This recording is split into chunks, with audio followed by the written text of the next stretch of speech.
Okay, let's dive in. We're looking at brain-computer interfaces, BCIs, and this emerging idea of cognitive capital. Yeah, It's this incredible tech, promises so much restoration, but, well, there's this huge question about privacy, your actual thoughts. absolutely. And Hmm. it's not science fiction anymore.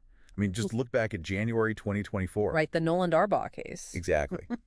Paralyzed man playing chess, just using his thoughts. That was a Neuralink implant. Amazing. That's the promise, isn't it? Restoring autonomy, movement. It's incredible. It really is.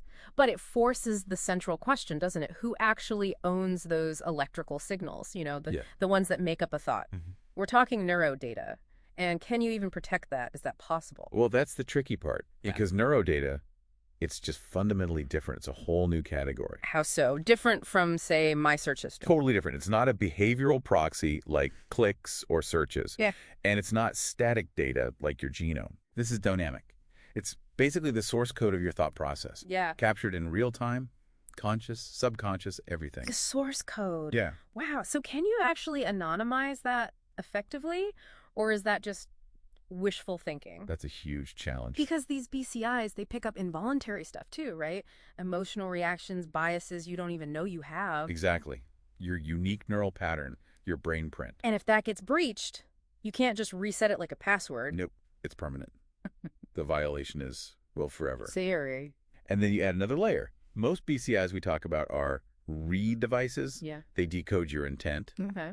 But they're also write BCIs. Think deep brain stimulation, DBS. Those can actually modulate brain activity. Modulate, you mean change? Potentially, yes. Yeah. Influence. Yeah. So the stakes get way higher. It shifts from who can read my thoughts. To who can change my thoughts. Precisely. Okay, that's a whole other level. And meanwhile, the market for this stuff is just booming, right? Projected over $6 billion soon. By 2030, yeah, it's surging. And the big players, Neuralink, Synchron, others, they're setting the rules right now. How? Through the tech. Through their terms of service agreements, basically. That's where the data rights are being defined. And what do those terms say? I mean, presumably you own your own brain data? Technically, maybe, but functionally, users grant these companies really broad licenses. Perpetual, irrevocable licenses. To do what? To use the data, share it, create derivative works from it. Anything, really. So the user owns it, but the company can do whatever it wants with it. That's the situation. It establishes what you could call de facto corporate ownership. Your ownership becomes kind of meaningless in practice. Okay, so why don't our existing laws like HIPAA for health data or GDPR in Europe, why don't they stop this? Well, they weren't really built for this. They're mostly purpose-based. Meaning? Meaning, protection depends on why the data was collected. Was it for wellness or medical diagnosis? The label matters.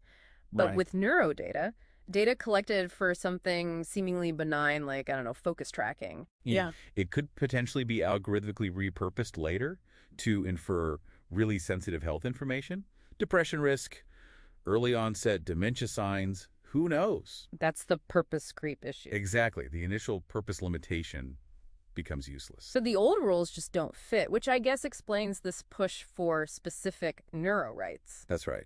It's a global movement arguing for a fundamental shift. Protect the person, their mental integrity, not just the data points. And what are the core ideas there? Two main ones stand out.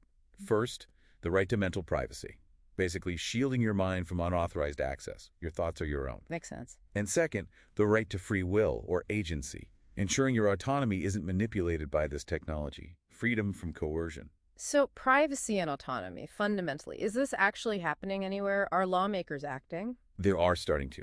We're seeing places like Colorado and California leading the way. Oh. They're specifically amending their existing privacy laws to explicitly include neural data as a sensitive category needing protection. So it's moving from academic debate to actual law.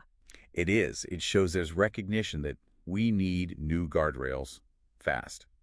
Because this battle over thought ownership, it's happening right now, and the rules are dangerously unclear. Yeah, the ambiguity really benefits those developing the tech, doesn't it? It does.